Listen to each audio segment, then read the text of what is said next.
Assalamualaikum warahmatullahi wabarakatuh. Jumpa lagi teman-teman sekalian. Hari ini kita akan ceritakan kisah Nabi dan para sahabat. Namun kali ini kisah daripada di dalam rumah Nabi SAW, tepatnya di rumah daripada Aisyah radhiyallahu anha.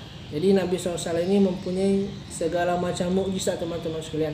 Jadi apa yang ada dalam diri Nabi SAW ini sungguh istimewa, menandakan dia ini bukan orang biasa teman-teman sekalian. Sebagai utusan daripada Allah Subhanahu Wa Taala, mempunyai kelebihan-kelebihan yang dimiliki, yang tidak dimiliki daripada orang pada saat itu. Bahkan tidak akan dimiliki sampai hari kiamat teman-teman sekalian.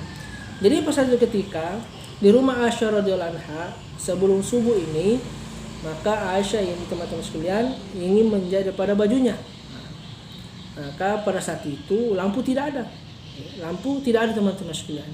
Jadi penerangan pada saat itu tidak seperti hari ini penerangan yang kita pakai. Jadi penerangan pada saat itu hanya sumbu dikasih minyak.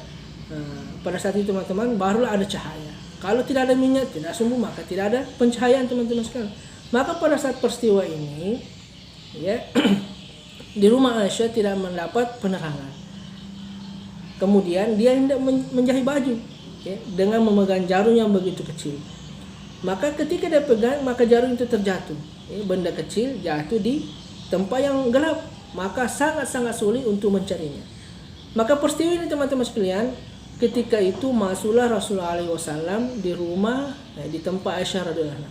Ketika dia masuk, mendapati Aisyah telah meraba-meraba lantai untuk mencari jarum itu.